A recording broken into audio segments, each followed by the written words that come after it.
mostrar para vocês um pouquinho daquilo que eu venho fazendo nesses 35 anos de docência. Então, atualmente eu estou professor associado da Universidade Federal do Paraná, professor permanente do programa de pós-graduação estrito sensu, mestrado e doutorado, coordeno uma especialização em treinamento de força e hipertrofia, é uma especialização, uma pós-graduação lato sensu, e a nossa linha de pesquisa, que com o nosso laboratório, com foco em metabolismo, nutrição e treinamento de força. Então, depois de vários cursos de especializações, tanto aqui no Brasil como fora, né, morei na Rússia também, fiz a primeira pós-graduação em fisiologia do exercício que teve no Brasil, que foi na Escola Pós-Medicina, na época nem se chamava Unifesp. Fiz 2 mestrados, um na USP e um na Unicamp. O da USP não foi concluído. Depois fiz o doutorado, em seguida do mestrado, e tive a oportunidade de ser bolsista do CNPq, fazendo meu pós-doutorado nos Estados Unidos, na Appalachian State University. Eu tenho 2 graduações, na educação física e na nutrição. Aqui, alguns livros que eu já publiquei, talvez vocês conheçam alguns, né? Um dos que eu gosto de citar bastante é esses 2 que estão aqui à esquerda de vocês, que é o Metabolismo Celular e Exercício Físico. Na verdade, é um livro sobre bioquímica do exercício, mas na época as pessoas, né, até hoje, têm aversão à bioquímica, e aí a própria editora me pediu para mudar, colocar um título mais soft, porque senão ninguém ia comprar o livro, né, que bioquímica costuma assustar. E a bioquímica é aquilo que eu uso como base em tudo que eu faço. Recentemente, nós publicamos esse livro, foi publicado o ano passado, juntamente com um evento que eu organizei, o EINE, que foi o Encontro Internacional de Nutrição Esportiva, onde eu trouxe meus amigos canadenses, tanto o Stuart Phillips, como o Scott Forbes, e também o nosso saudoso amigo Kevin Tipton, falecido recentemente, um dos pesquisadores mais brilhantes que eu conheci, e além dos meus amigos, né, Lancha Júnior, meu filhão Paulo Musi, que vocês conhecem bem, pedalam com ele toda manhã. E esse livro é o que nós temos de mais atual hoje na literatura com relação à suplementação nutricional, no exercício e no esporte, em português. Né? Tem alguns livros que estão saindo aí agora em inglês, mas em português esse é o mais atual que tem, e a gente está pensando numa possibilidade de fazer a tradução para o inglês e colocar lá para fora também. Aqui os meus contatos. Formalmente eu coloco esse e-mail, que é o da UFPR, mas eu até peço a vocês que nem utilizem, porque é um e-mail que eu pouco acesso. Então, entrem em contato comigo pelo Instagram, pelo Direct, é muito mais rápido, e convido a todos a conhecerem meu canal lá no YouTube, onde eu criei com o objetivo de transpor os muros da universidade e mostrar uma linguagem mais acessível para todas as pessoas, né? Não só para acadêmicos, mas para os leigos também, tudo aquilo que é relacionado às ciências do exercício, né? Inclusive a nutrição. Então, tem várias aulas, tem entrevistas, tem lives. Eu costumo brincar que está um verdadeiro General Flix, né? Vocês podem maratonar lá à vontade. Esse aqui é o nosso grupo de pesquisa, né? Funciona aqui na Universidade Federal do Paraná, aqui em Curitiba, no Centro Politécnico, nosso prédio novo, que é o mais moderno que tem na universidade. E aqui é um projeto que eu iniciei há 12 anos. Além de pesquisador, cientista e tudo mais, eu ainda sou professor de jiu-jitsu e sou jiu-jiteiro da velha guarda. Então, eu mostrei o jiu-jitsu na universidade para os alunos, a coisa tomou outro rumo. Nós chegamos a ser vice-campeões paranaenses, e hoje a gente disputa campeonatos aí, né, de alto nível pelo Brasil e pelo estado do Paraná também.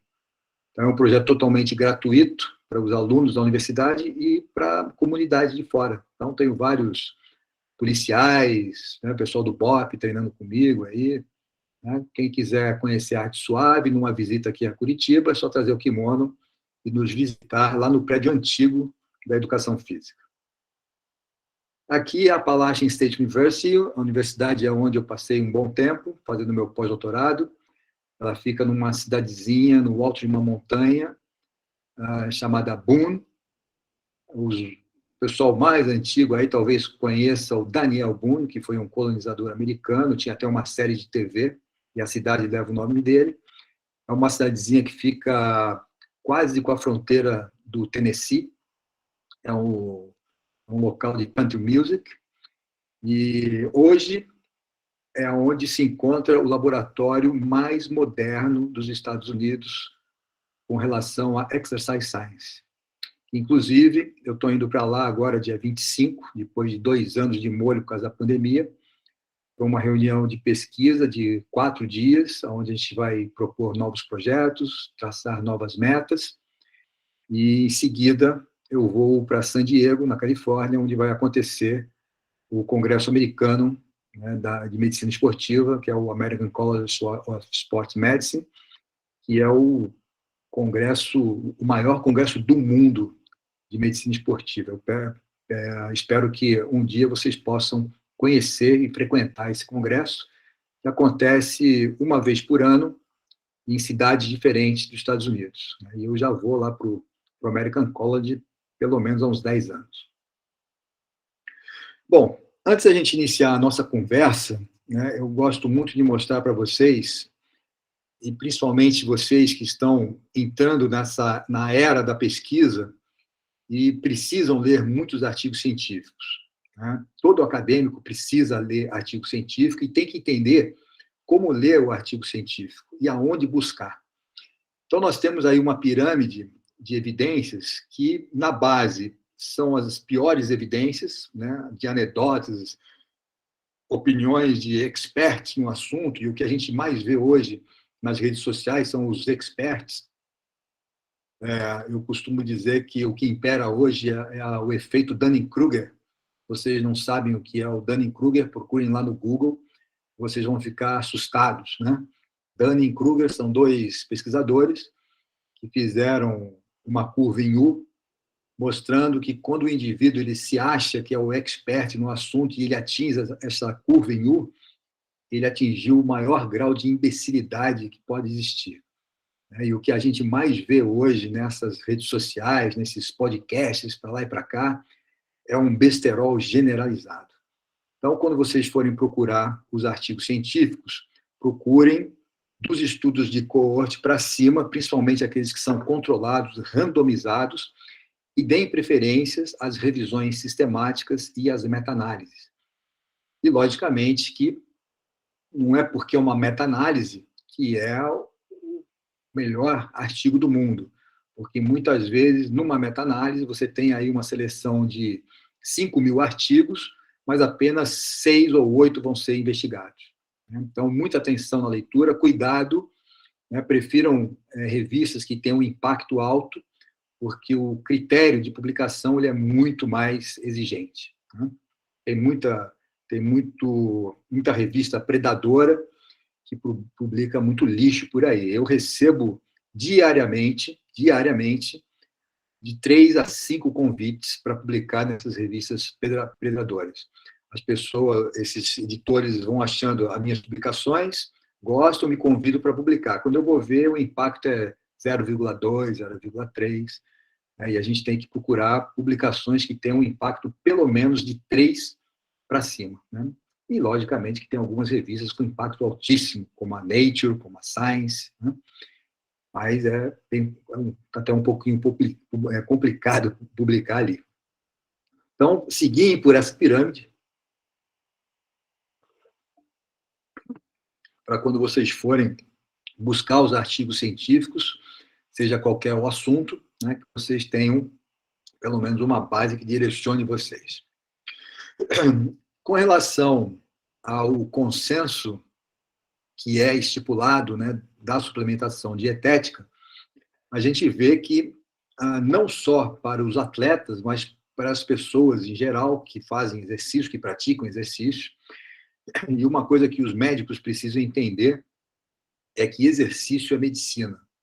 Isso aí já é um lema do Colégio Americano de Medicina Esportiva de pelo menos 15 anos. o exercício ele é muito melhor que muito medicamento. É uma maneira mais rápida, mais barata, de você melhorar o estado do seu paciente. E, logicamente, que nós temos aí uma série de suplementos que podem ajudar os atletas nos seus objetivos nutricionais e competitivos, mas a gente tem que saber direcionar esses suplementos e, principalmente, ter um raciocínio clínico de como prescrever esse suplemento. Lembrando que a prescrição é restrita ao nutricionista, ao nutrólogo e ao médico do esporte. Então, para esses profissionais da área da saúde, eu sempre recomendo que se faça um raciocínio clínico, né, de quem precisa, para que ele precisa, como é que a coisa vai ser feita, e, de uma forma geral, não achar que determinado suplemento é aquele bulletproof, né, a pílula mágica que vai resolver os problemas. Não é. Né? E tenho em mente o seguinte: às vezes os suplementos eles têm uma ação mais eficaz para as pessoas que são sedentárias e destrenadas, e estão começando a fazer exercício. E uma ação muito menos eficaz para aquelas pessoas que são muito treinadas. Então, você suplementar um atleta de alto nível, né, a nível olímpico, com creatina, pode ser que ele não encontre tanta vantagem assim, porque a gente sabe que existe alguns fármacos que fazem, às vezes, do suplemento. Né? Mas, de uma maneira geral, a gente vai ver aqui que, quando bem aplicado, quando bem direcionado, e principalmente dentro de um raciocínio clínico, a efetividade do suplemento ele é muito bom, principalmente quando a gente fala da creatina. Então, vamos começar a falar da creatina, né, desde a sua descoberta, já tem um certo tempo. Isso começou no século XIX, com um pesquisador chamado Michel Eugène Chevreul, um químico francês. E no comecinho do século XIX, 1832, ele comunica a descoberta de uma substância que ele denomina creatina, né? E ele encontrou essa substância na carne. E lógico que isso começou a se proliferar.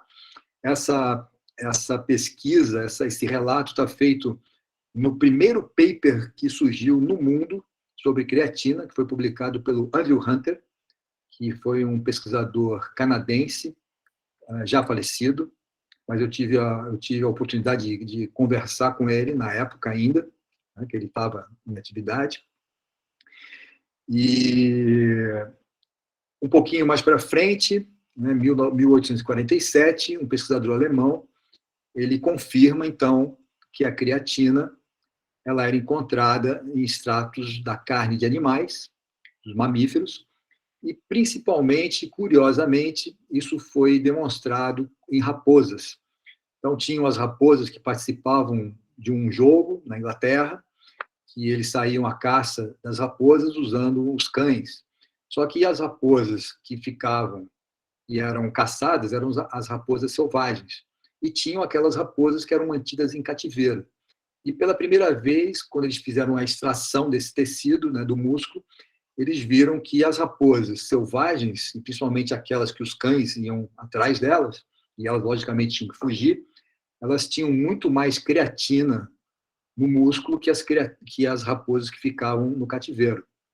E aí eles começaram a especular que a creatina poderia ter uma certa influência no trabalho muscular. Mais para frente, alguns pesquisadores alemães eles começam a determinar uma outra substância que eles encontraram na urina, e depois eles confirmaram como sendo a creatinina, que era a forma de excretar a creatina. E aí eles também, na época, fizeram um postulado dizendo que a quantidade total da excreção de creatina em 24 horas poderia ser uma estimativa da sua massa muscular. As pesquisas continuam, principalmente determinando tanto a creatina como a creatinina. As pesquisas avançaram bastante já no século XX. E aí mais um pouquinho para frente, eles descobrem a fosforilcreatina ou a creatina fosfato, como queiram, e a enzima que causava essa reação, a creatina quinase.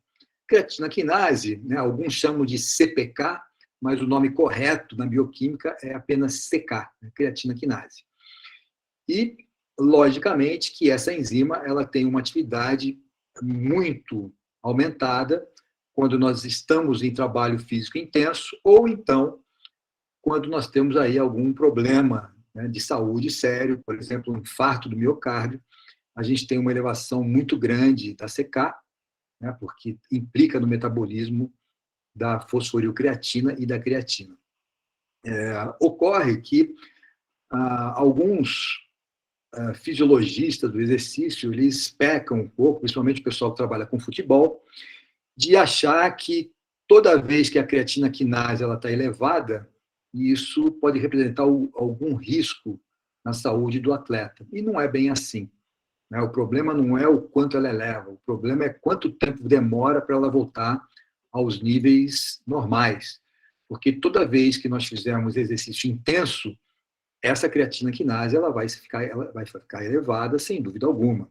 Aqueles que gostam de fazer musculação, por exemplo, com o objetivo de hipertrofiar o músculo, ou aqueles que fazem exercícios mais dinâmicos, como crossfit, ou qualquer tipo de exercício intenso, treinamento intenso de alta, intervalado de alta intensidade, é normal ter a CK elevada, mas depois ela volta a parâmetros normais. Aqui nós temos, então, a primeira monografia que foi publicada, não é nem um artigo, isso foi uma monografia, pelo Andrew Hunter, e, curiosamente, né, eu sou um dos pioneiros aqui no Brasil a estudar a creatina, eu estudo a creatina, estudei no meu mestrado, estudei no meu doutorado, estudei no meu pós-doutorado, e tenho ainda essa linha de pesquisa com meus orientandos de doutorado, investigando a creatina com novas possibilidades. E, curiosamente, quando eu soube da existência desse manuscrito, eu fui atrás dele. Né? O professor Andrew Hunter ele já estava bem velhinho, ele era meio que catedrático já na Universidade de Toronto, e aí eu conheci essa professora chamada Marian Packman, e ela era, na época, a chefe do departamento de bioquímica. Eu consegui, por e-mail, conversar com ela e solicitei a ela, então, que me enviasse o PDF, né, que, na verdade, na época não existia PDF. Ela mandou digitalizar isso para mim e me mandou por e-mail, pegou a sua equipe ali de orientandos e gentilmente me enviou.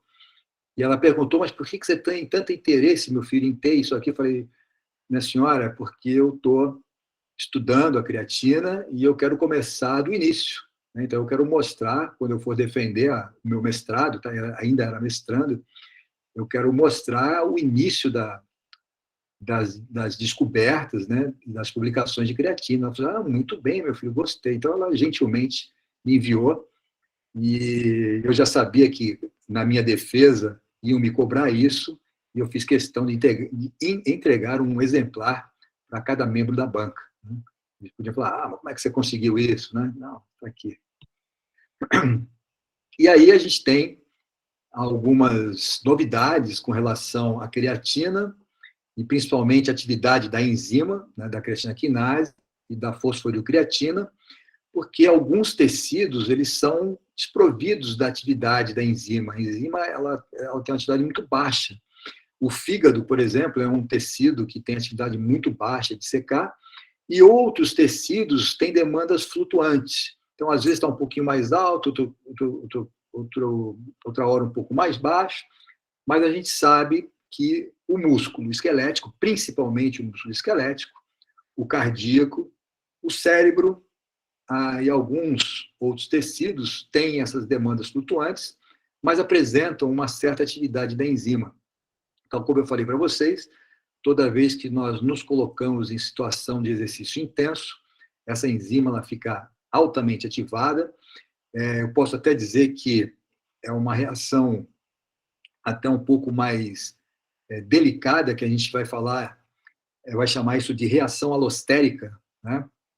para quem já estudou bioquímica sabe o que eu estou falando, e dependendo da intensidade do exercício, alostericamente, algumas enzimas são inibidas, e a ACK é ativada, e é sinal que o exercício está muito intenso, e a gente precisa atender a demanda. E a única forma de fazer isso é degradando a creatina fosfato, para a gente poder liberar um fosfato inorgânico e, assim, ressintetizar o ATP, doando esse fosfato inorgânico ao ADP. E a gente sabe que esse balanço entre ATP e ADP é uma das possibilidades da gente entender, por exemplo, a fadiga muscular. Então, quando a razão ADP está muito alta e a ATP muito baixa, é sinal que o organismo está precisando rapidamente de energia. E se isso não for atendido, o exercício para. E a gente tem aqui algumas enzimas, e eu vou colocar aqui, mencionar apenas duas, que são as mais importantes, que é a N-guanidinoacetato metiltransferase, que é a GAMT, e a L-arginina glicina amidinotransferase, que é a AGAT. São as duas principais enzimas envolvidas no metabolismo da creatina, e a gente vai falar sobre elas um pouquinho mais para frente, principalmente quando a gente entrar nessa parte de aplicação clínica direta da creatina.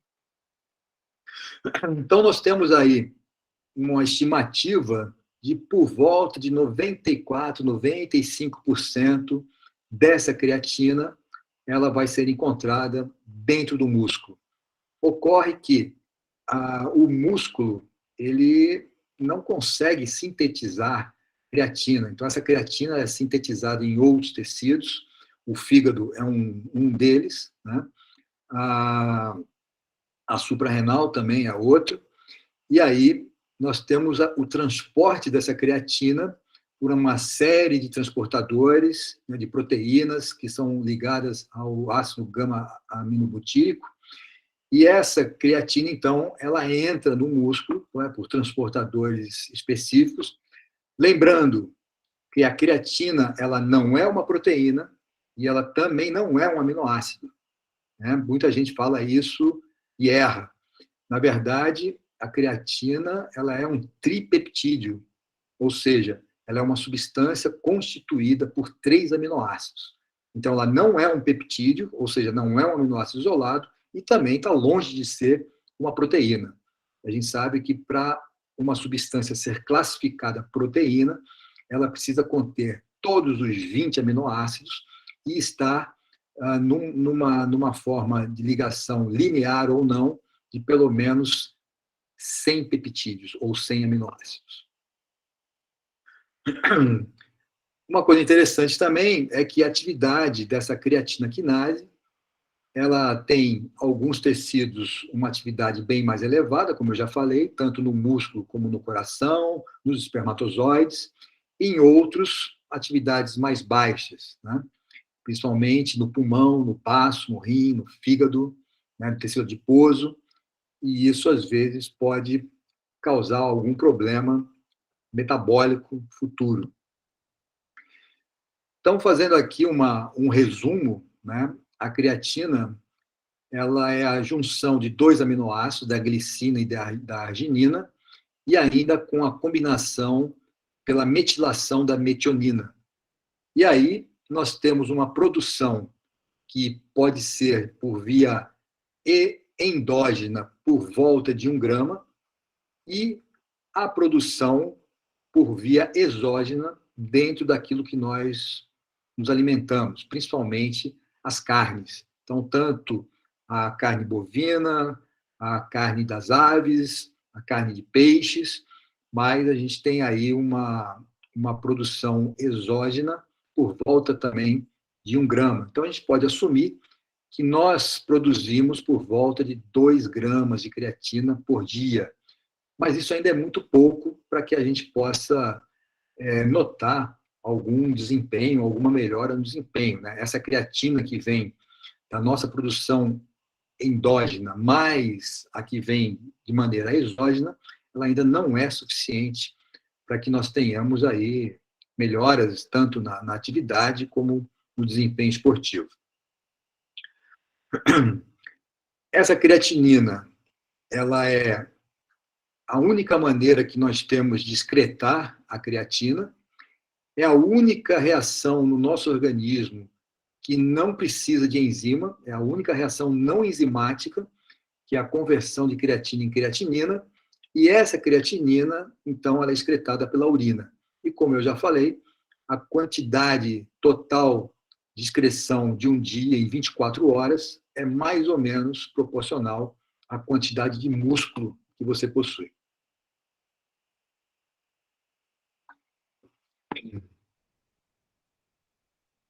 E aí vem aquela pergunta, né? Quem é que deve tomar a creatina? Quem é que deve consumir creatina? Então, primeiramente, aqueles indivíduos que fazem exercício de alta intensidade, principalmente de curta duração, aqueles intermitentes, seria o caso até da musculação, né, do crossfit e outras modalidades, e principalmente que tenham um tempo curto de recuperação. Então, quanto menor o tempo de recuperação, melhor vai ser a atividade da suplementação de creatina, né, trazendo mais benefícios para aqueles que a estão consumindo. E essa suplementação de creatina, ela ficou muito famosa, né, e ela teve um start no ano de 1992, quando um corredor famosíssimo, né, de 100 metros rasos, um jamaicano que se naturalizou no Reino Unido, chamado Lindford Christ, ele ganhou a medalha de ouro nos 100 metros rasos, nos Jogos Olímpicos de Barcelona, e ele declarou para o mundo que todo o aumento que ele teve na sua massa muscular e na potência da sua corrida se deu por conta da suplementação com creatina. Eu não sei se vocês têm conhecimento ou se recordam, mas esse corredor ele acabou ficando em quarto lugar nas Olimpíadas anteriores, que aconteceram em Pequim, aonde teve aquele caso, né, do Ben Johnson, que foi a locomotiva humana e que foi pego por causa de doping, porque apresentou estanozolol na urina, e aí ele foi suspenso. O Lindford Christ ele tinha ficado em quarto lugar e pulou para o terceiro lugar. Só que quando a gente compara, né, a evolução da massa muscular do Lindford Christ em 4 anos, de uma Olimpíada para outra, foi uma coisa espantosa. E ele falou para todo mundo que isso foi às custas da creatina. Muito bem, tem um ditado que diz, né, que a mentira ela tem perna curta. Né? Você fala mentira, mas uma hora a verdade vem à tona. E foi o que aconteceu. Né? 2 anos depois, ele foi levado para fazer o teste antidoping, ele testou positivo para nandrolona, né? Nandrolona é um esteroide anabólico androgênico, e aí ele perdeu a medalha, foi banido do esporte, e todo mundo então ficou sabendo que aquela conversinha lá da creatina foi apenas para mascarar o uso do esteroide anabólico androgênico, né? Que, na verdade, todo esse ganho de massa magra que ele teve nesses 4 anos foi às custas de esteroides anabólicos androgênicos. E lógico aqui que a gente não vai fazer nenhuma apologia e também ninguém vai querer aqui tampar o sol com a peneira. A gente sabe que todos os atletas de alto desempenho utilizam esteroides anabólicos androgênicos, né? Mas então, né, por que ele falou isso? Lógico, se ele falasse que tinha usado substâncias ilícitas, ele ia ser punido. Então, em vez de falar isso, ele colocou a culpa na creatina. Coitado da creatina. E aí, a gente procura sempre mostrar para vocês o estado da arte da coisa, né, para vocês verem desde quando a gente tem aí relato de publicações e aonde essas publicações começaram a crescer. Então, data aí de 1957, quando começou a se investigar e aumentar o número de publicações, e essas publicações elas vêm aumentando ano a ano. O ano passado, né, nós tivemos aí um recorde de publicações de creatina, e esse ano a coisa também está andando bem. Né? Temos aí por volta de um pouquinho mais de 2.500 artigos publicados relacionados à suplementação de creatina. E nós né, contribuímos bastante com isso. Então, vejam aí uma das primeiras publicações que foram feitas aqui no Brasil, com uma visão totalmente diferente, né? E a gente descobriu nessa época, não intencionalmente, que a creatina ela também funcionava como um antioxidante. Então, a gente fez aí um método bem interessante que chama quimioluminescência urinária e também pelo malon de aldeído plasmático. Então, um marcador urinário e um outro marcador no sangue, ambos são marcadores de estresse oxidativo. E quando a gente via isso na urina, comparando os dois grupos, a gente via que o grupo que suplementou com creatina tinha uma emissão de fótons menor em relação ao grupo que não tinha suplementado. E aí a gente já viu que, de uma certa forma, ela exercia uma proteção antioxidante, porque ela diminuía esses marcadores de estresse oxidativo, como a gente acabou comprovando depois com o malon de aldeído. E esse experimento ele foi bem interessante, porque a gente fez vários grupos diferentes. Então, a gente pegou pessoas sedentárias, pegamos maratonistas, corredores de 400 metros, pessoal do futebol, né, de profissional e pessoal juvenil, e pegamos também grupos de treinamento de força que estavam fazendo treino específico para hipertrofia.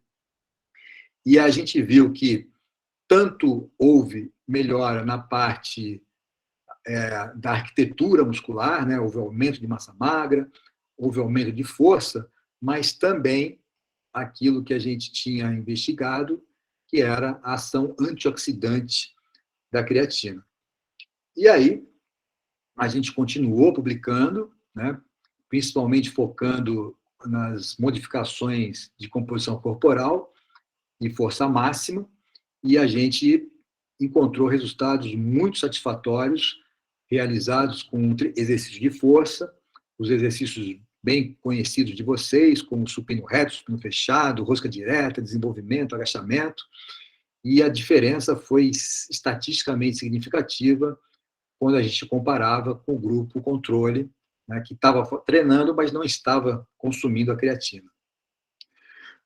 E aí a gente resolve publicar esse artigo, e foi uma pena que, na época, a gente escolheu publicar nesse periódico, que era a Revista de Nutrição, tinha até uma boa aceitação aqui no Brasil, mas a gente poderia ter publicado fora, né? É que eram outras épocas, e aí a gente, através desse artigo, a gente coloca as hipóteses de ação indireta e ação direta. E aí a gente vê que realmente a creatina ela atua como um buffer, né, como um tamponante em relação ao exercício e também como um antioxidante, apesar dela não ser um antioxidante tão forte como o ácido ascórbico e a vitamina E, né? Mas ela também tem um potencial antioxidante bem interessante. E aí a gente parte para uma pergunta recorrente, né, que as pessoas têm em relação aos tipos de creatina que são vendidas no mercado, né? Afinal, qual é a melhor creatina? Se é a creatina monoidratada, se é a creatina fosforilada, se é a Still Ester. E aí, o que a literatura mostrou para a gente é que não há diferença, né, quando comparada com a creatina que nós utilizamos em pesquisa e a maior parte dos pesquisadores utiliza, que é a monoidratada. E é o tipo de creatina que vocês vão encontrar no mercado para consumo, né, a monoidratada. Então, nenhum outro tipo de creatina tem uma ação melhor que a monoidratada, e a hipótese da creatina fosforilada, que tinha sido levantada, essa caiu por água abaixo, porque a entrada de creatina, fosforilcreatina direto no músculo é um pouquinho complicado, né? Então, o músculo, embora ele tenha fosfato inorgânico no sarcoplasma, colocar fosfato inorgânico dentro da célula é um pouquinho complicado. Então, a creatina mais comum e a mais utilizada é a monoidratada.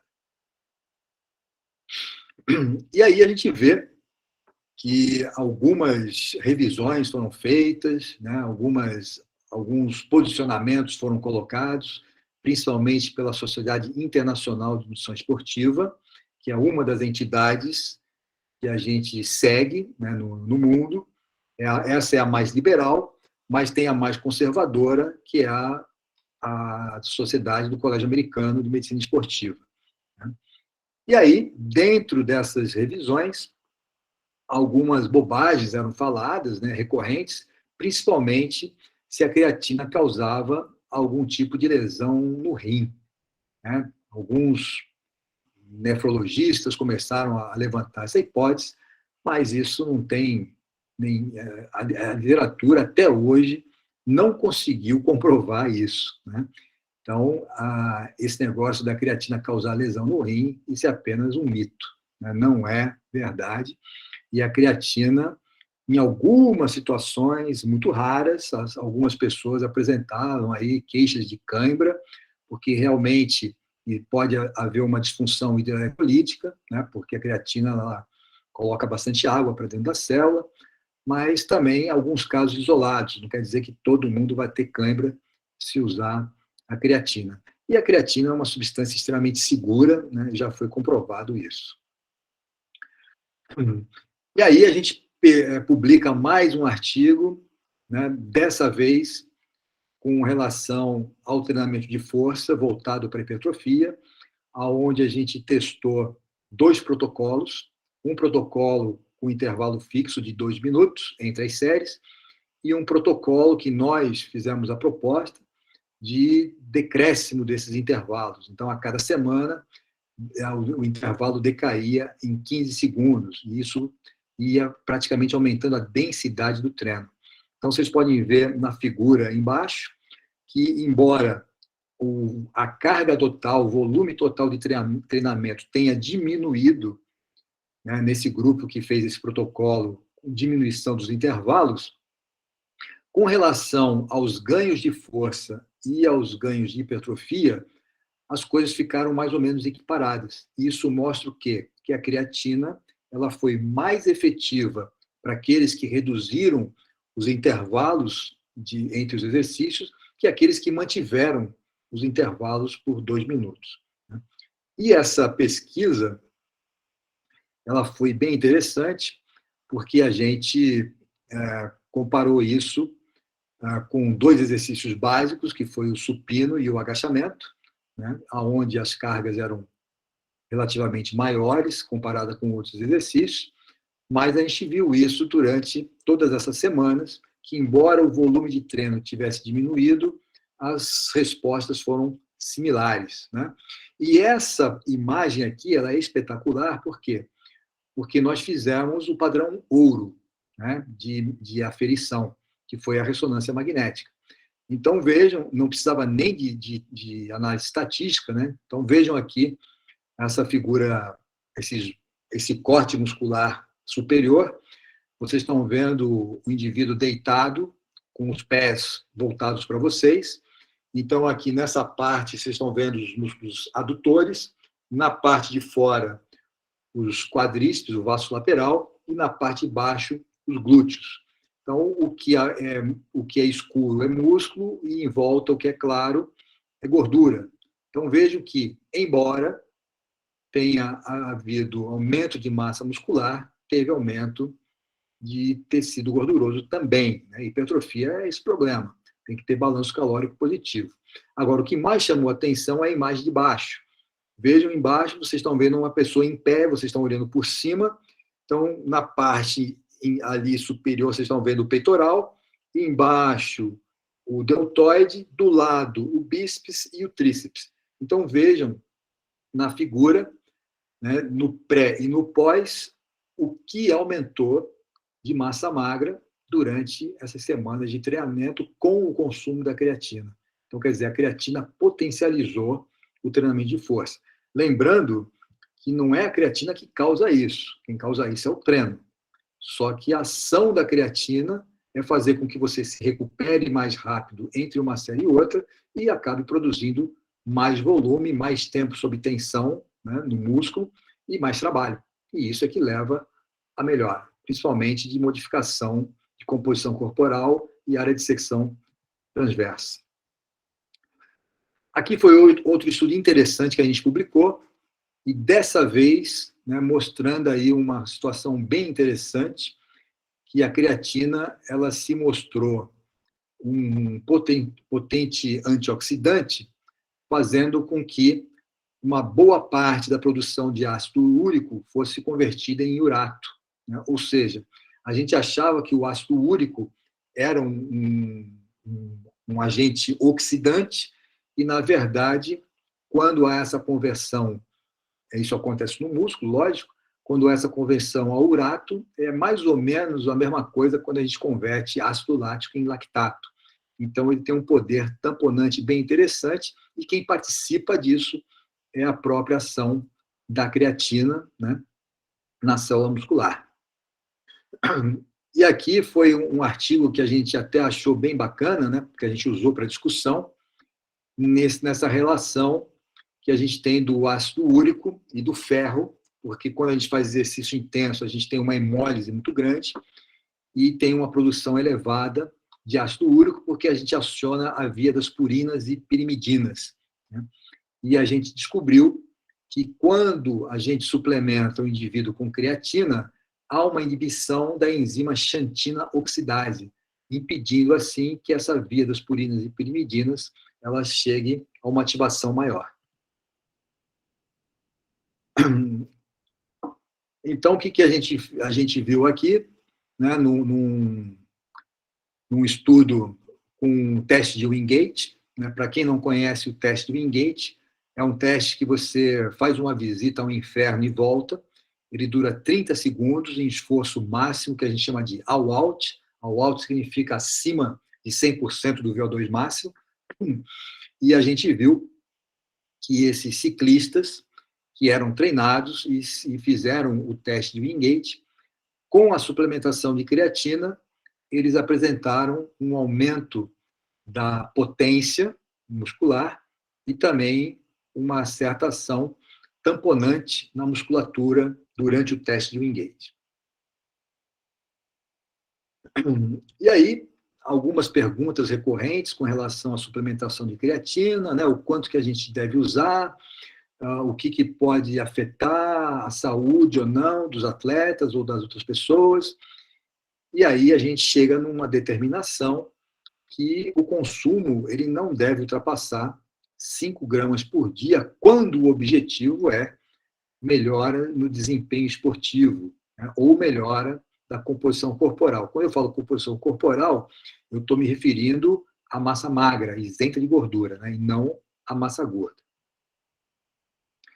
Aqui é um outro artigo que a gente publicou, dessa vez com jogadores de futebol. Era o pessoal juvenil de um time conhecido aí de São Paulo. É um time que vocês conhecem, aquele que nunca foi campeão, né? Um meio que usa camisa verde, né?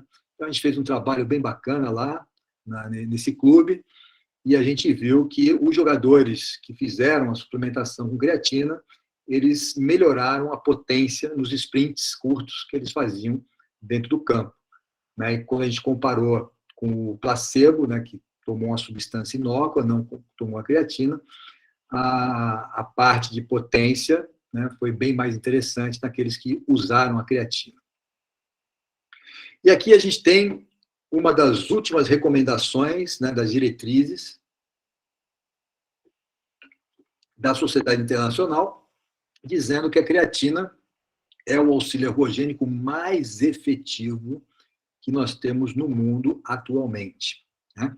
E que ele é disponível aos atletas, principalmente aos atletas que trabalham em alta intensidade e aqueles que querem, que desejam aumentar a massa magra nos seus treinamentos. Um outro dado interessante é que ela, além de ser segura, né, e além de a gente ter aí um número muito grande de benefícios terapêuticos, né, quando a gente fala de saúde, e isso se estende da criança até o idoso, né? A gente também já sabe que a suplementação, né, a metodologia de suplementação, ela fica em volta, inicialmente, por volta de 30 gramas por dia, Não há nenhum estudo longitudinal que comprove nenhum efeito deletério com o uso de creatina. Né? Uma outra coisa que eles colocam é que, se forem tomadas as devidas precauções, né, os atletas que são adolescentes, ou até mesmo aqueles em idades inferiores, né, praticamente crianças já que competem, a gente tem bastante criança competindo, é muito mais aceitável usar a creatina como auxílio ergogênico do que esteroides anabólicos androgênicos. E a gente sabe que os adolescentes chegam naquela idade, eles começam a ter os seus ídolos, né, vendo os filmes, as revistas, e eles querem aumento de massa magra muito rápido. Então, é muito melhor a gente oferecer a creatina como suplementação do que deixá-los, por conta própria, utilizarem esteroides anabólicos androgênicos. Né?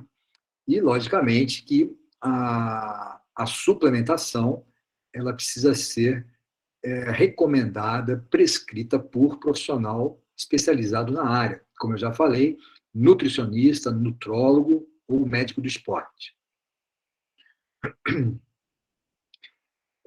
Embora alguns rótulos de algumas empresas elas tragam aí que a creatina não deve ser usada por indivíduos abaixo de 18 anos de idade, a literatura, na verdade, a ciência, ela acha isso até desnecessário, né? Porque não tem nenhuma evidência científica que comprove qualquer tipo de efeito deletério em adolescentes ou crianças que tenham ou utilizem a creatina. Né? O que a gente tem visto, e uma coisa bem interessante para a comunidade médica, é que a creatina ela vem sendo estudada em outros patamares, além do desempenho físico e além do músculo, né? Principalmente em algumas doenças degenerativas, doenças neuromusculares, doenças neurais, que a gente vai comentar um pouquinho mais para frente. Mas, hoje em dia, o que é aconselhado é que, se você não toma creatina, comece a tomar. E aí aquela pergunta, mas eu vou tomar até quando? Você vai tomar creatina até o dia da sua morte. Então, quem não toma creatina, pode começar a tomar, porque só tem benefício. Eu comento isso mais para frente. Tá? Como é que a gente toma creatina? Né? Como é que é o protocolo? Bom, nós vamos fazer um cálculo de 0,3 gramas por quilo de peso corporal, salientando que não é o peso corporal total. Né? Eu não posso alimentar excesso de gordura. Eu não posso pegar uma pessoa que pese 140 quilos e fazer essa conta pelos 140 quilos, sendo que uma boa parte desses quilos vão ser em gordura. É diferente se eu pegar um bodybuilder que pesa 140 quilos, mas tem 5% de gordura no corpo. Então, a gente vai fazer esse cálculo baseado no peso magro ou no peso ótimo. Então, 0,3 gramas por quilo de peso corporal. Esse protocolo ele pode durar de 5 a 7 dias. Vai dar por volta de 20 a 30 gramas por dia, né, de creatina. E caso você tenha pressa, né, você pode fazer isso, 30 gramas de creatina durante 3 dias, que você já vai aumentar as concentrações plasmáticas. Se você não tiver pressa, apenas 5 gramas por dia vai demorar um pouquinho mais, por volta de 4 a 5 semanas, mas você também vai elevar essas concentrações plasmáticas de creatina. Uma vez que isso aconteça, você não tem mais necessidade de tomar creatina em algum horário estipulado. Então, muita gente pergunta, que horas que eu tomo a creatina? Antes do treino, depois do treino, antes do almoço, em jejum, com limão?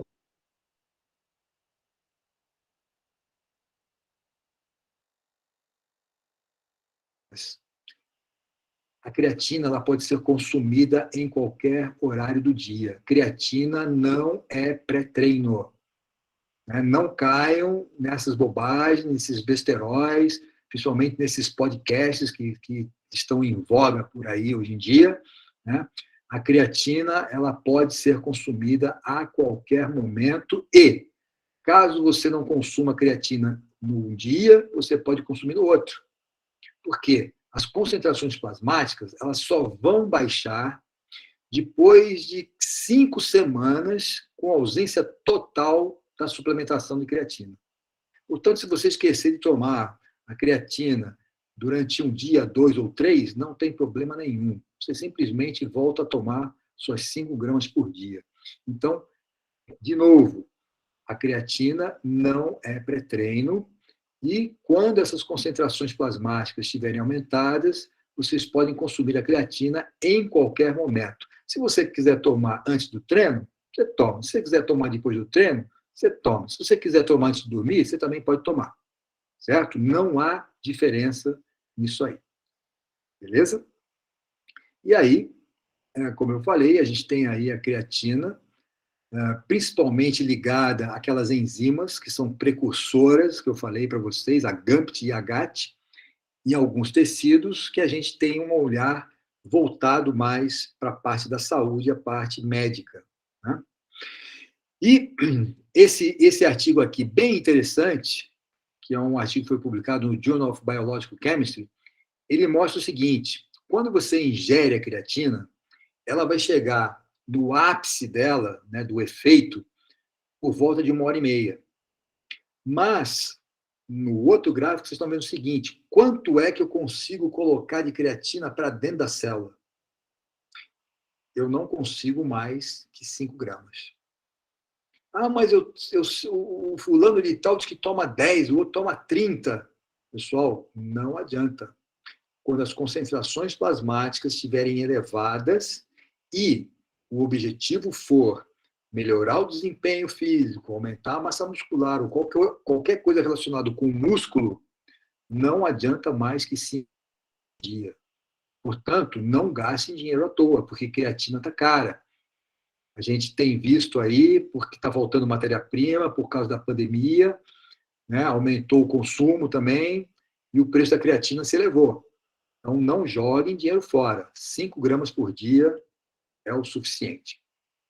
E aí, tem aquela parte da ação antioxidante, né? Essa creatina, ela logicamente que ela vai melhorar a produção de ATP, e a gente sabe que a produção de ATP ocorre principalmente na matriz mitocondrial, né? Onde a gente tem todo aquele influxo de prótons pela proteína ATPase ali, e quando esse ATP ele sai da mitocôndria e volta para o sarcoplasma, é nesse momento que vem a ação antioxidante da creatina.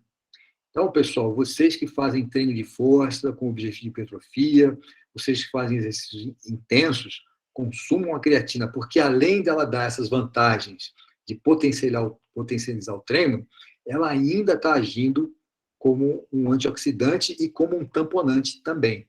E por isso que vocês conseguem aguentar mais tempo fazendo exercício. E aqui vem uma situação extremamente interessante para aplicação médica,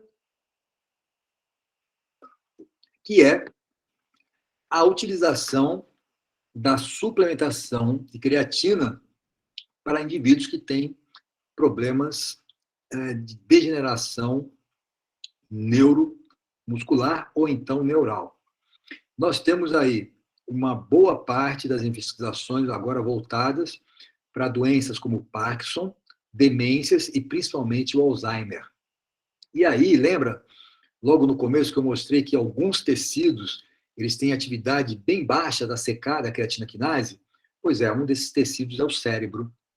E quando o assunto é cérebro, e a gente tem aí uma boa parte dos idosos em estado de demência, uma boa parte deles com Alzheimer, o que isso vem sendo estudado pela comunidade científica e pelo meu laboratório também é o seguinte, né? Essas enzimas e essas atividades que são muito baixas no cérebro, com doses maiores, elas podem meio que estimular a atividade da enzima creatina quinase, liberando mais o grupo fosfatil ali, produzindo mais energia para esses tecidos e, de uma certa forma, minimizando o avanço da doença. Só que muito cuidado com isso, principalmente o pessoal da área médica, né? E o nutricionista ele vai poder fazer isso, mas é uma atenção médica. Então, vejam só, quando for o caso de pacientes com demência, e principalmente Alzheimer, vocês precisam entrar com suplementação com creatina, porém as doses elas são bem maiores. Então, essas doses, elas podem chegar, lembra que eu falei? 0,3 gramas por quilo de peso corporal? Para esses idosos, pode chegar a 1 grama por quilo de peso corporal. Então, são doses bem maiores, mas quando o objetivo é atingir o tecido hematoencefálico. Então, nós temos aí trabalhos que foram realizados pelo nosso grupo, né, que estão focados, isso foi o trabalho de um dos meus doutorandos, que já defendeu, já é doutor, né? A gente fez um trabalho muito bacana num asilo, numa cidade próxima aqui a Curitiba, chamada Irati. Nós tivemos aí um N de mais de 80 idosos. Todos esses idosos nós separamos em 2 grupos, né, o controle e o suplementado, e nós investigamos tanto o aumento da força, porque nós colocamos os idosos para fazer treinamento de força, quanto a parte cognitiva. Então, com relação a isso, né, a tese de doutorado foi essa aqui, já foi defendida, né, e resultou numa publicação que a gente fez aí, um estudo piloto, durante 16 semanas de suplementação com creatina, treinamento de força, e nós vimos que durante essas 16 semanas, os 2 grupos apresentaram respostas diferentes. Além da força de preensão manual ter sido superior nos idosos que suplementaram com creatina, a parte cognitiva também se mostrou muito melhor. E para isso a gente usou um teste chamado MOCA, que é um teste canadense, que é um teste relativamente difícil para a gente fazer, quanto mais para os idosos, mas na pós-intervenção, os idosos responderam muito melhor a esse teste cognitivo, mostrando que a suplementação com creatina influenciou fortemente na parte cognitiva. E aí, nós temos um estudo aqui em andamento com outro doutorando meu, né? E esse estudo ele é inédito, porque a gente está vendo marcadores bioquímicos com relação a isso, e principalmente para indivíduos idosos com fragilidade também. Esse estudo ele está sendo coorientado pelo meu amigo canadense Scott Forbes, que é um dos maiores pesquisadores aí, que é meu parceiro de pesquisa. Está sendo feito pelo meu orientando de doutorado, que é o Luiz Boico, esse rapaz boa pinta que está embaixo de óculos escuros. E na tese, né, na defesa da tese, virá aqui na Universidade Federal do Paraná o meu amigo Stuart Phillips, que é o chamado também, conhecido como Mr. Protein, né, o cara que mais estuda proteína no planeta. Então, o Stuart ele vai vir para a defesa do Luiz, né? A defesa vai ser inédita, porque ela vai ser feita toda em inglês, e a banca, né, vai arguir em inglês.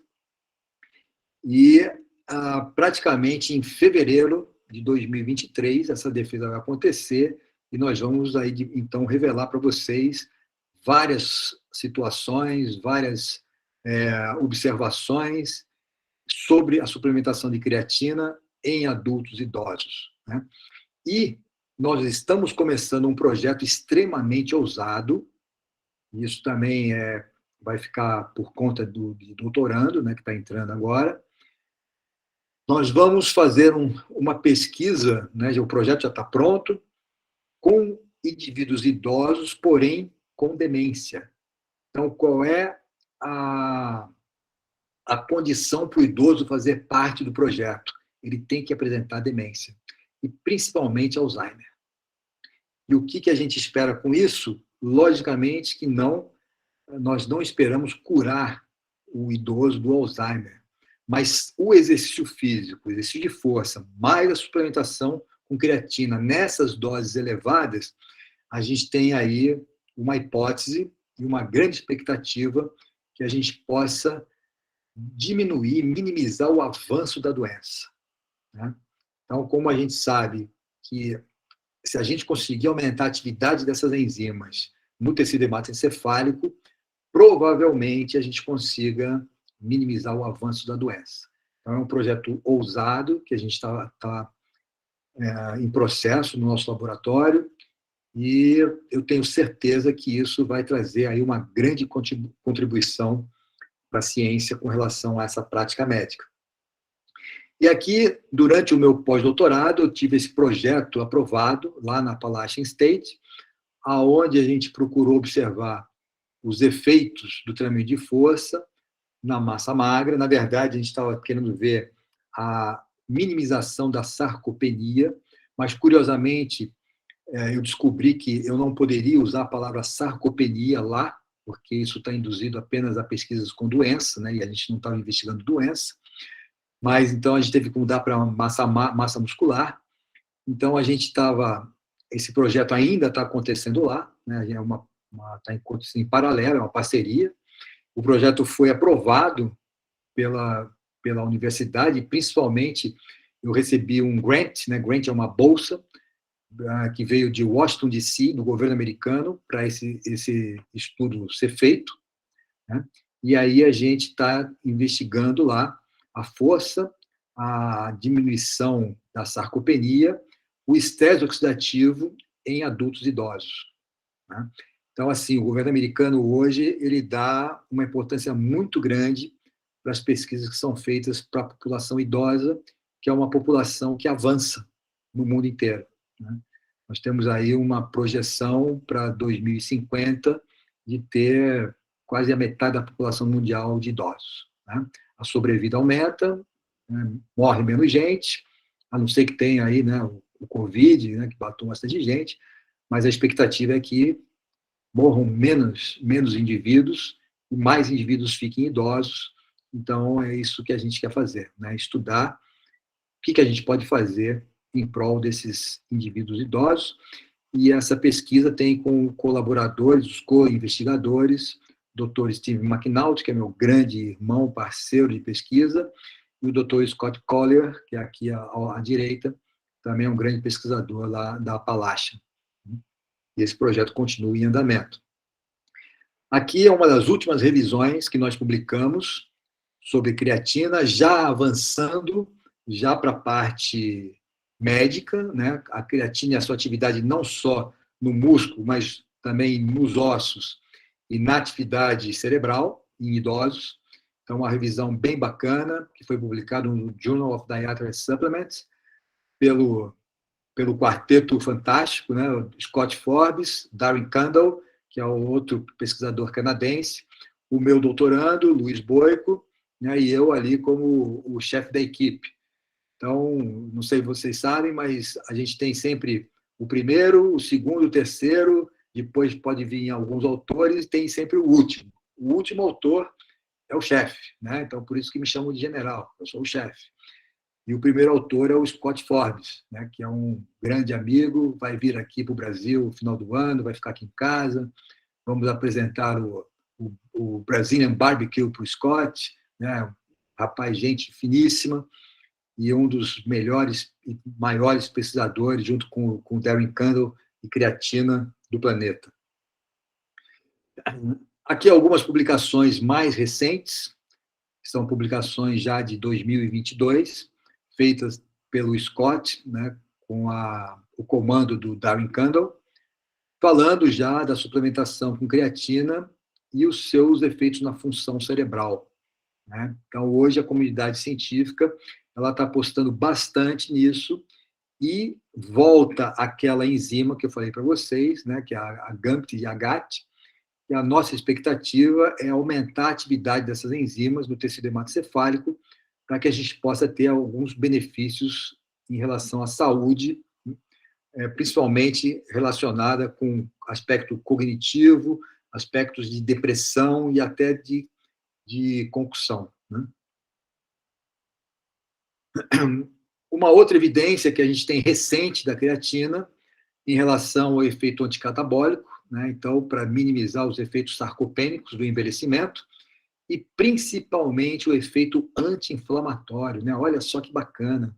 A creatina vem se mostrando aí um agente anti-inflamatório principalmente para algumas doenças que têm como característica a inflamação, como, por exemplo, o diabetes, né, a sarcopenia e a osteoporose. Então, olha só quanta coisa que a creatina está fazendo aí em benefício da saúde do ser humano.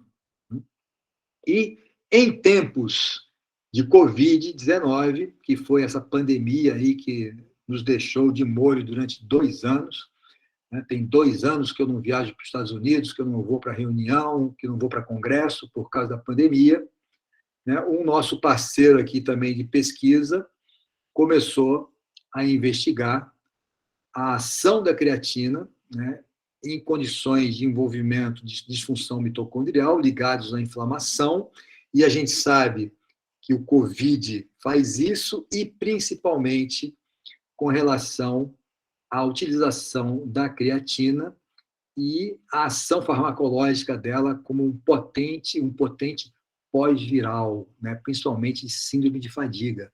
E a gente sabe que é isso que acontece com o COVID-19. Portanto, isso é uma aplicação médica direta, né? É a prescrição da creatina para pacientes com pós-Covid. E a gente sabe que a virulência desse vírus ela é muito alta, mas depende muito do estado do sistema imunológico de cada indivíduo. Então, aquele indivíduo que foi acometido pelo vírus e teve lá uma imunossupressão, o pós-Covid para ele é um pouco complicado. A gente pega pessoas aí com síndrome de fadiga, a pessoa começa a fazer alguma coisa, já se cansa, né? E o que a gente tem visto é que a suplementação com creatina tem sido um potente coadjuvante, um potente auxílio ergogênico para essa população que foi acometida pelo Covid-19. Então, talvez alguns médicos não tenham esse conhecimento, né? Então, eu estou apresentando isso aqui para vocês. Isso aqui é literatura científica, publicada em revista especializada de alto impacto, né? Então, cabe aí à comunidade médica se mostrar atualizada e começar a utilizar a creatina nos seus pacientes. Então, quem é que precisa usar creatina? Todo mundo, né? Desde aquele sujeito que foi pós-operado.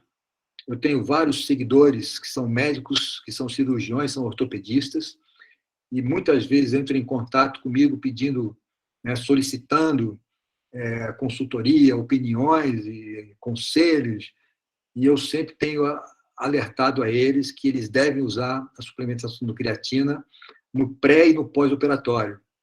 E eles têm me relatado que os pacientes têm se recuperado com muito mais rapidez quando eles utilizam a creatina e exercício, né, no pós-operatório, na parte de recuperação. Indivíduos com diabetes que precisam fazer exercício devem consumir creatina. Ou seja, toda a população do planeta pode consumir creatina, não há risco, não há nenhum problema. E, principalmente, você que tem o seu papai, a sua mamãe, o seu vovô, a sua vovó, já em idade avançada, recomendem creatina. Se você é médico, prescreva creatina para o seu pai, para a sua mãe, para o seu tio, para o pessoal que é mais idoso, porque só terá benefício tanto na parte motora, na parte muscular, mas também na parte cognitiva. Então, pessoal, vamos suplementar com creatina. Eu já sou um senhor de meia idade, né? Em junho mês que vem faço 62 anos, sou extremamente ativo e consumo creatina diariamente. E aqui, finalizando a nossa conversa, nosso bate-papo, alguns mitos sobre a creatina, né, que a gente fica até perplexo, que é aquela pergunta se a creatina causa pedra nos rins. Pessoal, a creatina não tem nada a ver com a litíase, né? Pode esquecer isso. A creatina causa queda de cabelo. Que bobagem, né? O cara está perdendo o cabelo por a culpa na coitada da creatina. Creatina engorda? Não. O que tem a ver a creatina com engordar? Engordar é balanço calórico positivo. Agora, você pode aumentar o peso, né? Porque a creatina ela é uma substância osmótica, ela aumenta o fluxo de água para dentro da célula. Então, com certeza, o peso pode aumentar, mas não quer dizer que aumentou a gordura. né? E a creatina da espinha? Não, creatina não tem nada a ver com espinha. Normalmente, espinha, né, é algum aspecto inflamatório que vem relacionado com o tecido gorduroso, né, com alimentação gordurosa. E muitas vezes pode acontecer, né, alguma disfunção hormonal, mas a creatina não tem nada a ver com espinha. Então, o pessoal fala muito aí, tem muita bobagem, mas fiquem tranquilos que a creatina não causa nada disso. E, por fim, agradeço aqui a atenção de todos, fico aqui à disposição para qualquer pergunta. Aqui fica o meu endereço no Instagram, entrem em contato quando vocês quiserem pelo direct, eu costumo responder sempre a todos, né? E convido mais uma vez vocês a conhecerem o meu canal lá do YouTube. Eu não tenho nenhuma pretensão de ser youtuber, não quero ganhar dinheiro com o YouTube, eu faço isso apenas para, como eu falei, colocar a informação após, né, para passar os muros da universidade, né? Sem nenhuma pretensão de ser estrela ou youtuber ou famoso, né? Eu sou pesquisador, sou cientista, sou funcionário público federal, então minha missão é essa, né? É produzir conhecimento e divulgar o conhecimento. Tá? Obrigado a todos e fico aqui à disposição.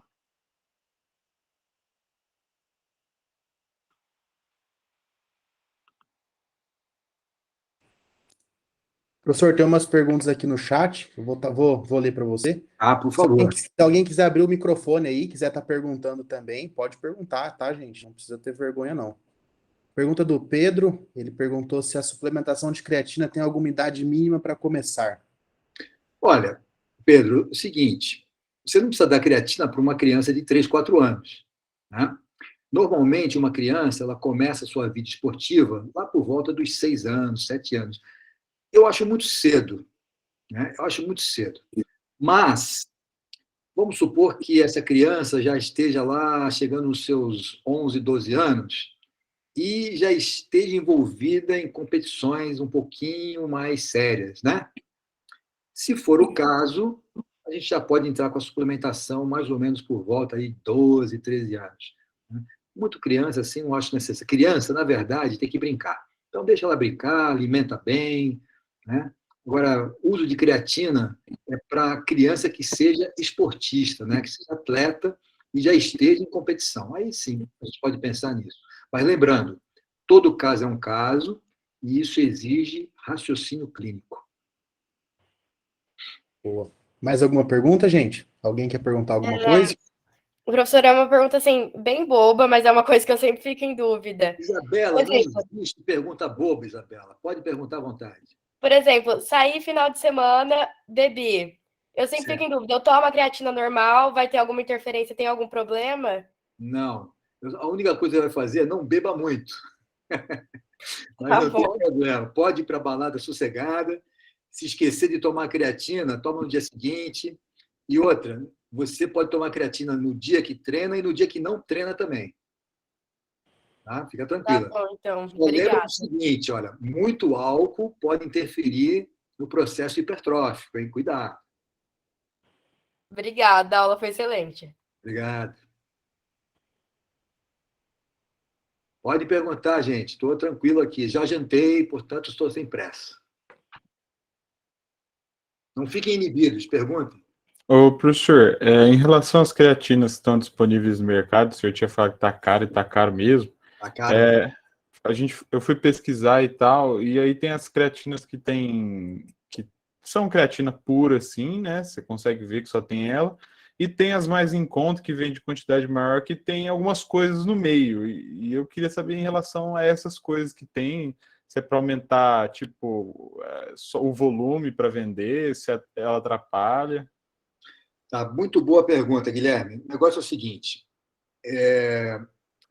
muito cuidado quando for comprar creatina. A gente sabe que tem a compra direta com a empresa que produz e a gente sabe que tem compra hoje, tipo sites, vamos supor, tipo Mercado Livre, por exemplo. Então, assim, tem muita gente vendendo creatina que não é creatina e o preço é bem baratinho. Então, você tem que desconfiar, porque a creatina está cara. Não é só no Brasil, está cara no mundo inteiro. está cara nos Estados Unidos, está cara na Alemanha, na Austrália, está cara no mundo inteiro. Então, você procura comprar a creatina direto da fonte. Se for uma empresa brasileira, a gente tem aí algumas empresas de renome nacional que você pode confiar. As empresas estrangeiras são todas elas confiáveis, porque lá a coisa é diferente daqui. Né? Se você vender coisa adulterada, a empresa fecha, o cara vai preso, não tem conversa. Agora, presta atenção numa coisa. Qual é a condição de usar creatina no meu laboratório, por exemplo?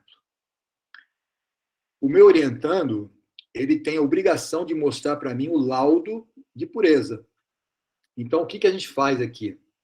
A gente vai fazer um trabalho com creatina, a gente manda analisar essa creatina, e o laudo volta para a gente, tem que constar 99,9% de pureza. Existe uma indústria na Alemanha que tem a marca registrada, chama Creapure, né, ou Creapure, como escreve, que ela faz a matéria-prima para as outras empresas. Então, quando você vê aí alguma outra marca e tem lá escrito, né, Creapure, quer dizer o seguinte, que a creatina veio daquela empresa alemã. Então, coloca a marca registrada, que garante 100%. Só que de 99,9% para 100%, a diferença é insignificante. Então, toda creatina que tiver a origem numa empresa boa, ela é confiável. Não necessariamente precisa ter aquela marca registrada de Creapure. Não tem problema, não. Agora, compra de uma empresa conhecida. Entendi, professor. Muito obrigado. Disponha. Mais perguntas, por favor, façam. Professor, tem 2 perguntas aqui no chat, do Gabriel. Uma é do Gabriel, outra é do Pedro. O Gabriel perguntou: professor, boa noite. Muito obrigado pela aula excelente. O senhor disse que demoraria 5 semanas para diminuir os níveis plasmáticos de creatina. E para a performance, quanto tempo demoraria? A performance ela vai ser melhorada assim que você elevar as concentrações plasmáticas. Então, pode ser, dependendo do protocolo que você utilizar, em 3 dias você já começa a ver melhora. E essa melhora você sente no treino, porque você começa a se recuperar mais rápido de uma série de exercícios para outra série. E o desempenho no esporte não depende só da creatina, depende do treino. Então tem que ver se você está fazendo treino específico para melhorar o desempenho. Aí a creatina vai ajudar no treino, não no desempenho. Ela ajuda no treino. E, consequentemente, quanto mais você treinar de uma maneira correta, você pode ter melhora no desempenho. Lembrando que não é só treinar, né? Você tem que treinar, você tem que descansar e tem que comer. Boa. Agora a pergunta do Pedro. Professor, se eu treino de segunda a sexta e tomo creatina, também devo tomar no sábado e domingo, que seriam os dias que eu não treino? Exatamente. Foi o que eu respondi para a Isabela. Né? Lembra que ela perguntou se ela está na balada, se ela toma ou se não toma? Creatina você toma todo dia. O que eu falei foi o seguinte: caso você esqueça de tomar um dia ou 2, não tem problema nenhum. Porque para baixar essas concentrações, a gente vai precisar de pelo menos 5 semanas. Mas pode tomar creatina todo dia. Incorpora isso como um hábito. Né? Tem pessoas que gostam... Eu, por exemplo, que horas que eu tomo a minha creatina? Quando eu acordo, eu faço o meu shake, né, com whey, com creatina, com canela e tal e coisa, eu coloco lá creatina e já tomo logo de cara, antes de treinar. Mas não que seja pré-treino, porque é a hora que eu vou fazer a primeira alimentação do dia, antes de treinar, eu coloco a creatina. Mas poderia colocar depois. Mas pode tomar ela todo dia, sem problema. Agora a pergunta do João. Ele perguntou: professor, e sobre o consumo diário de água? Como ela influenciaria na excreção e eficácia da creatina? Você pode tomar água tranquilamente, normalmente. Então, eu vou te dar uma dica. A cada hora, você consuma tranquilo. Sem problema nenhum. Professor, eu acho que travou um pouquinho. Eu não sei se foi para todo mundo ou só para mim. Eu acho que travou um pouquinho na hora que começou a resposta. Não, travou para todo mundo? Travou aqui também. Travou? Então, fala de novo. O que você pode fazer é o seguinte: a cada hora, você consome 250 ml de água, tá? De bom tamanho. Logicamente, se você for algum maratonista, né, e principalmente fizer treinos debaixo do sol e tiver uma sudorese muito alta, aí você vai consumir mais água. Mas 250 ml por hora está tranquilamente bom. Pergunta do Leonardo. Professor, a creatina tem sinergismo com algum outro suplemento que potencialize seus efeitos? Pode ter um sinergismo com a betalanina, dependendo do que você vai fazer. Então, pode haver um sinergismo, sim, com a betalanina. Mas lembrando que a ação da betalanina não tem nada a ver com a ação da creatina. A betalanina, ela é, por si só, um tamponante. A creatina também. Mas as ações são distintas. Mas pode haver um sinergismo dependendo daquilo que você fizer.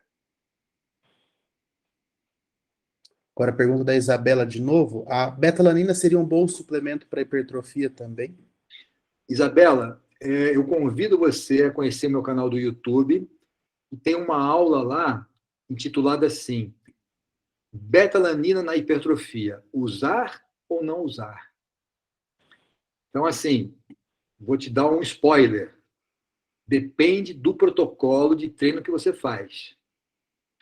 Para a betalanina ter eficiência, eu tenho que ter protocolos de treino que sejam mais ou menos tipo biset, triset, drop set ou strip set, aonde você mantenha o mesmo músculo sob tensão por mais de 40, 50 segundos.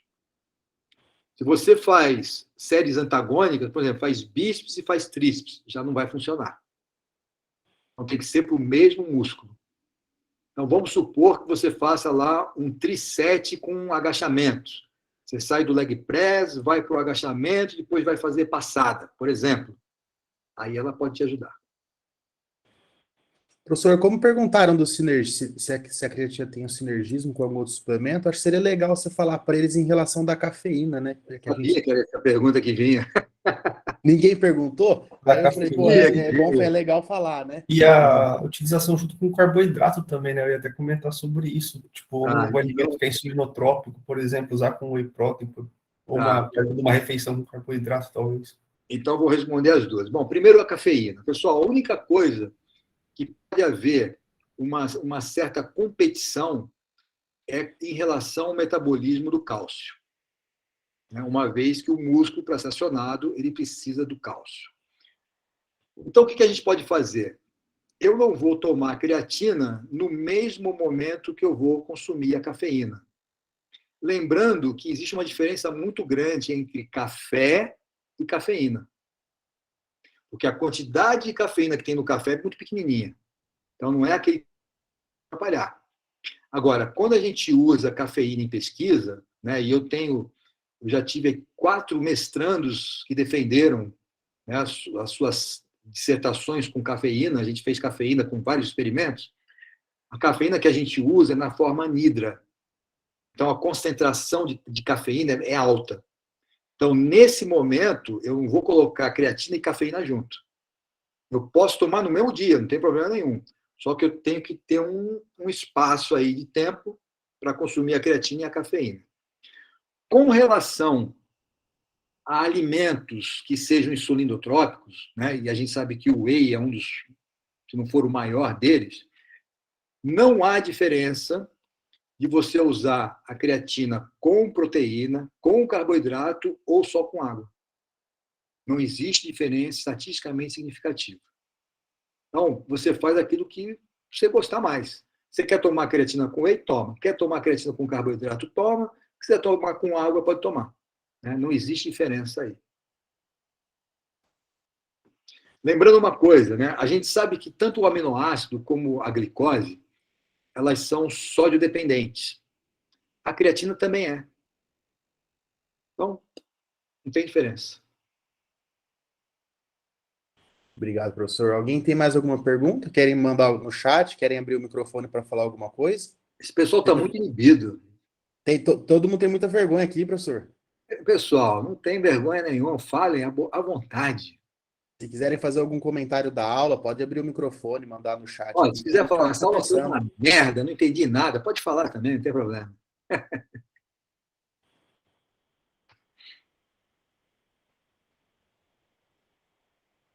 Nenhuma pergunta? Nenhuma para fechar? Ô, professor, uma dúvida.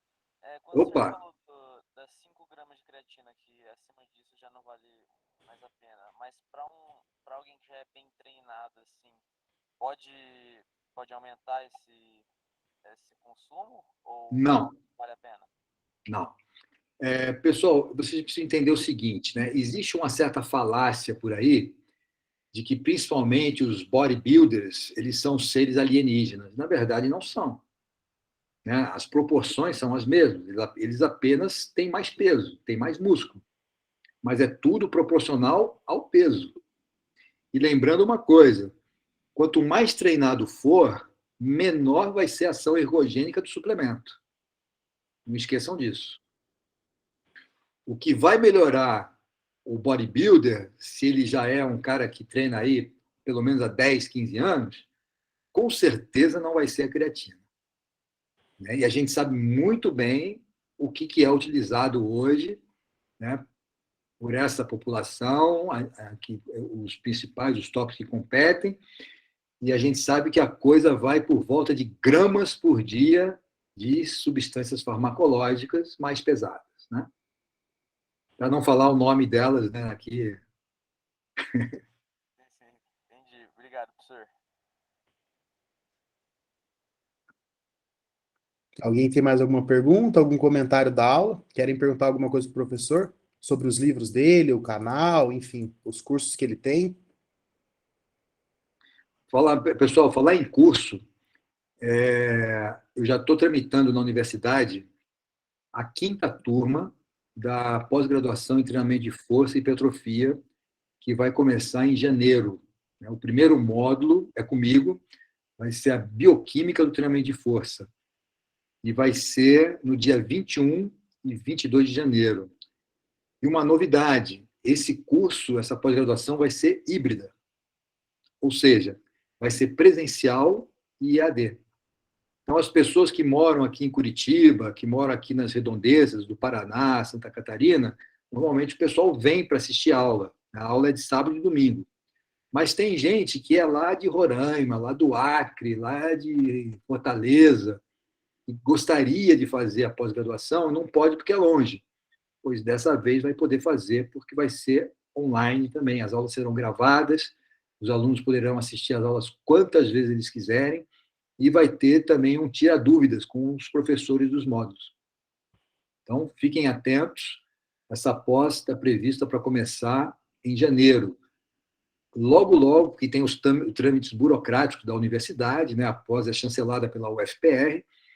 Assim que tiver tudo aprovado, eu já começo a fazer a divulgação. Lembrando que são apenas 100 vagas. Caramba, 100 não é muito, pessoal?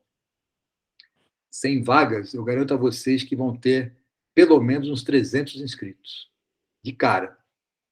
Então, fiquem atentos, porque profissional da área da saúde, medicina, nutrição, educação física, fisioterapia, precisa entender o treinamento de força e os mecanismos de hipertrofia.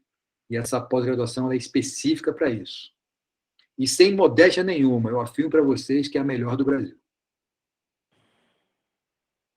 Com certeza, professor. A Fabiana mandou uma pergunta aqui, tem mais 2 perguntas aqui agora. Pergunta da Fabiana primeiro. A vantagem dos antioxidantes para exercícios é apenas para recuperação celular e muscular ou nada a ver? Qual a vantagem? E aí, seguindo, tem horário melhor para o consumo da vitamina C e vitamina E?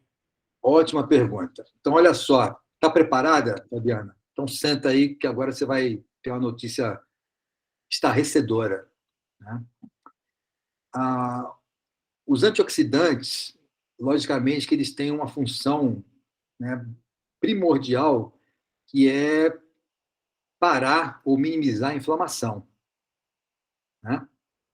Agora, olha só dados não publicados de um trabalho que nós fizemos na USP, já tem bastante tempo. Olha só isso, hein? Presta atenção. Nós fizemos um trabalho com corredores de elite e com fisiculturistas, na época, que recebiam dieta adequada para suas modalidades, e tinha o grupo que recebia, na época, o que o RDA recomendava de ácido ascórbico, de vitamina C, e o outro grupo recebia 2 gramas de ácido ascórbico por dia. Esse experimento ele demorou 3 meses. Quando nós fomos fazer as dosagens, né, analisar as dosagens, o que nós encontramos? Todos aqueles que usaram 2 gramas de ácido ascórbico tiveram um efeito pró-oxidante em vez de antioxidante. Por uma razão muito simples. Quando você faz exercício intenso, você provoca uma hemólise muito grande de ferro. Você tem hemólise, hemo, né? Ferro, lise, quebra. Então, isso vem da onde? Vem do músculo. E quando esse ferro, que está aumentando as suas concentrações no plasma, ele encontra esse ácido ascórbico elevado no plasma, ocorre reação de Fenton. E essa reação de Fenton dá origem a um radical livre. Quer dizer, na verdade, radical livre é um nome fictício, isso não é vulgar, né? O nome correto é uma espécie reativa de oxigênio, chamado radical hidroxil, que é o pior que tem. Porque, além de ele provocar danos na membrana celular, ele ainda provoca danos nas organelas e no próprio núcleo da célula. E ainda, quando a gente faz exercício intenso, a liberação de cobre é muito alta no plasma. E quando o cobre se tromba com o ácido ascórbico que você suplementou em excesso, ocorre uma reação chamada de Haber-Weiss. E essa reação de Haber-Weiss produz o quê? O danado do radical hidroxil. Portanto, antioxidantes, eles são bons até um determinado nível. Passou disso, você tem ação pró-oxidante. Então, com a vitamina C, a gente já sabe claramente que de 2 gramas para cima, para quem quer que seja, o efeito ele não é antioxidante, e sim pró-oxidante. Com relação à vitamina E, a gente ainda não tem essa definição, mas a recomendação ela está dentro daquilo que o RDA recomenda, um pouquinho acima, né? A gente tem aí, depois, se você quiser, eu te mando alguns artigos sobre vitamina E e vitamina C, para você mais ou menos se situar na dosagem. O grande problema é que nós não sabemos qual é a dosagem correta de antioxidantes, não falando só de vitamina C ou vitamina E, porque isso é um efeito chamado hormético, é dose e resposta. Então, a gente sabe que existe ação oxidante, porém, o próprio exercício físico, ele aumenta suas proteções antioxidantes, aumentando a ação de 3 proteínas muito importantes. Uma se chama catalase, a outra se chama superoxidismutase e a outra se chama glutationa peroxidase. Então, por si só, o exercício já faz isso. E aí, logicamente, que com os alimentos coloridos, né, que isso é colocado aí por quase todo nutricionista, né, só que a gente não sabe o quanto que você põe no prato e o quanto que você toma por suplementação. Né? Lembrando que a suplementação com antioxidantes acima daquilo que é recomendado vai trazer efeitos deletérios. Então, você tem que ter ali o bom senso, que é aquilo que eu falei, né? Você tem que ter o raciocínio clínico para quem eu estou oferecendo o antioxidante. Porque antioxidante demais pode causar uma inibição da inflamação. E a gente sabe que a hipertrofia, por exemplo, ela é mediada pela inflamação. Obrigada, professor. Professor, agora uma pergunta da Beatriz. Além do benefício da creatina no desempenho esportivo, quais seriam os benefícios dela mais gerais no organismo? Agora o pessoal acordou, né? Estou gostando. Agora a vergonha está passando. É isso aí. Olha, como eu falei para vocês, né?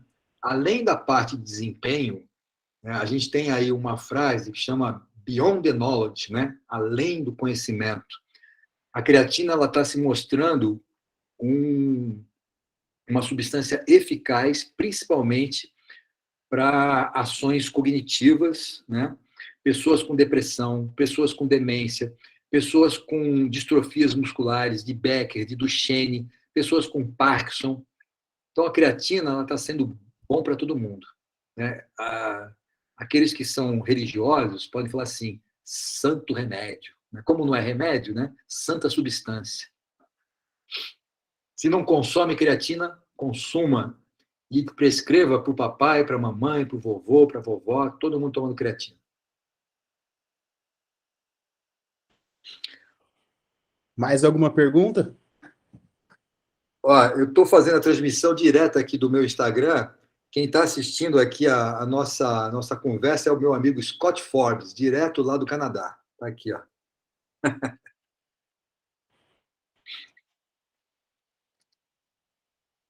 Outra pergunta da Isabela, se o ômega 3 pode ajudar na hipertrofia também.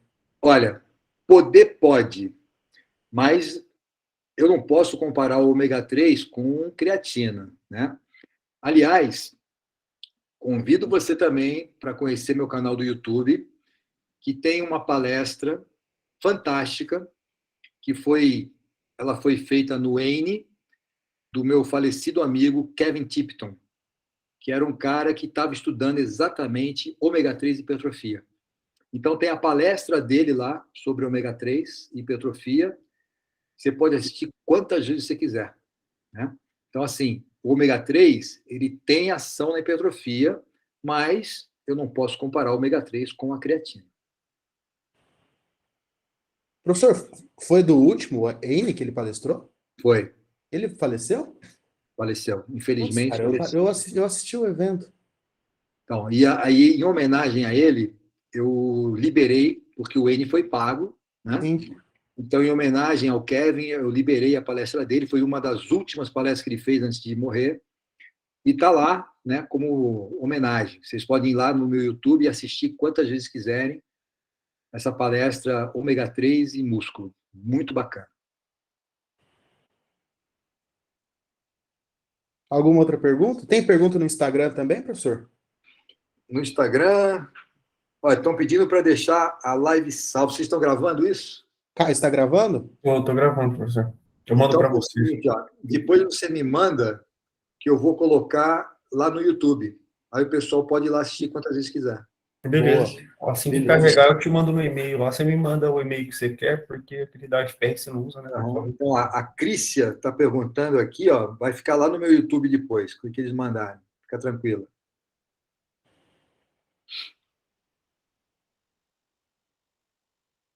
Mais alguma pergunta, pessoal, para a gente finalizar? Alguma consideração da aula? Alguém quer falar alguma coisa? Pedir bênção? O Léo perguntou aqui se tem alguma contraindicação no uso de creatina. Léo Nagata, nenhuma. Até o presente momento, depois de tantos anos de investigação, até agora, nenhuma contraindicação. Pode consumir à vontade. Inclusive, a gente pode usar até para paciente renal crônico, né? Exato. Exato, tem nada a ver. Diabético, renal crônico. O renal crônico tem um problema, né?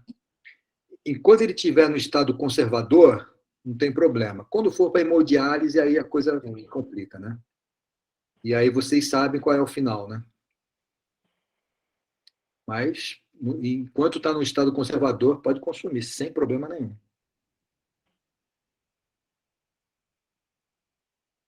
Alguma outra pergunta? Professor, Fala, Gabriela. Tem alguma dose limite de cafeína que a gente pode ingerir? Depende de cada caso. Olha, nós tivemos, antes de ter a pandemia, nós apresentamos um trabalho lá no American College que foi inédito.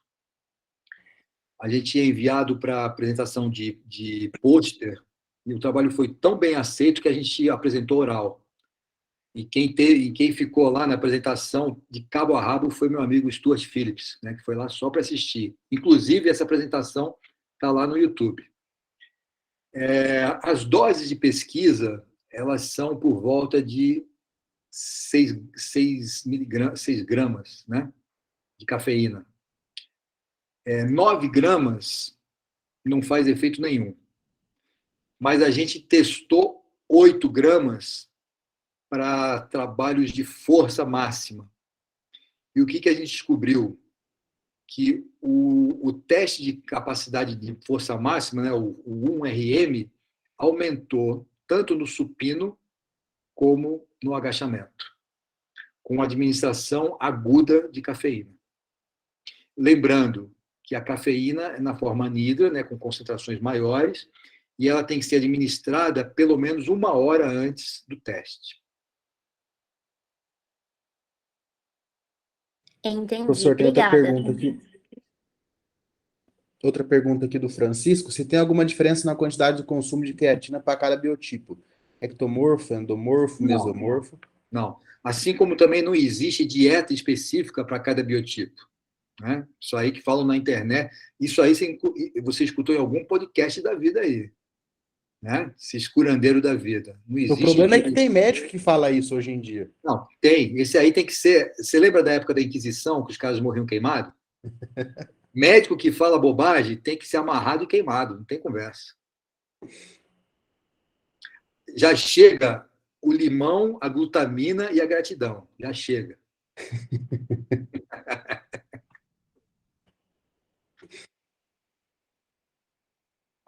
Alguém tem mais alguma dúvida?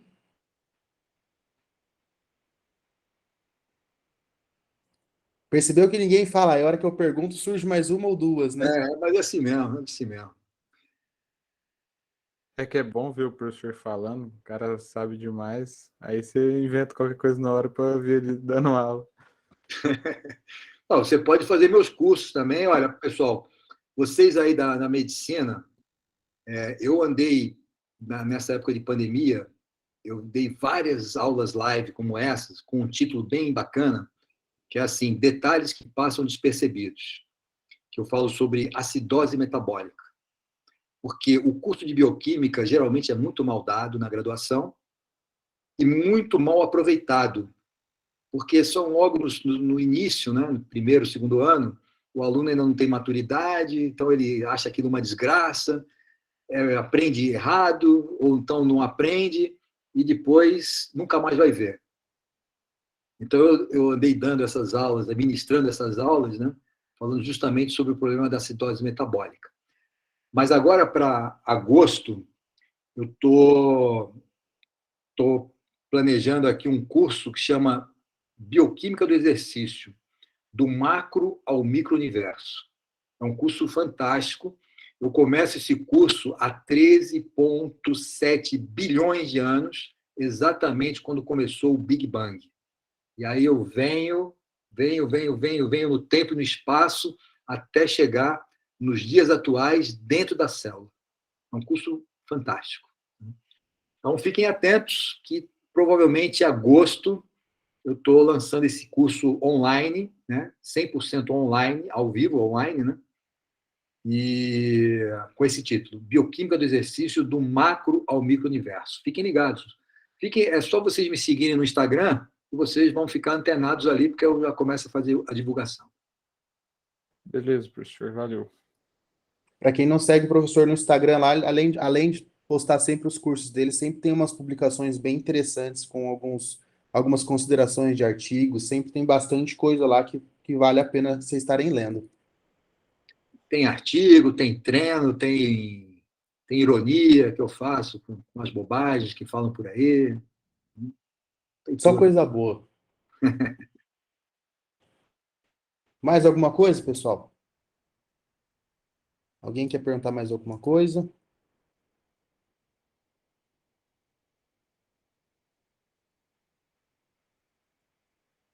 Eu acho que agora acabou as dúvidas, professor. Já acabou. Então, Acho que agora acabou. pessoal, muito obrigado pelo convite, né? Fico aqui à disposição para os próximos. Tem aí a Liga de São Caetano do Sul, se não me engano, que eu vou repetir essa aula para eles no dia 24. E dia 25 eu estou embarcando para os Estados Unidos. Vou ficar lá 4 dias na Appalachian State, em reunião de pesquisa. e de lá eu vou para o Colégio Americano, que começa no dia 31. E aí vou rever meus amigos, os pesquisadores americanos, canadenses, de outras partes do mundo. Vamos fazer uma farra lá, porque tem 2 anos que a gente não se encontra. Professor, eu queria agradecer por ter topado o convite. Sempre um prazer ter aula com você. Já sou seu aluno aí há bastante tempo. Cada aula é sempre um aprendizado diferente. Obrigado por ter topado, ter passado um pouco do seu conhecimento para nós. Sempre um prazer estar aqui com você. Eu que agradeço o convite. Caio, você gravou a aula? Salvou aí? Gravei. Tem algum e-mail de preferência, professor, para mandar ou pode ser naquele mesmo? Pode ser naquele mesmo, não tem problema. Pode ser naquele. A hora que ele mandar qualquer coisa, eu te mando no WhatsApp que está enviado. Aí você dá uma olhadinha lá. Tá bom. Combinado?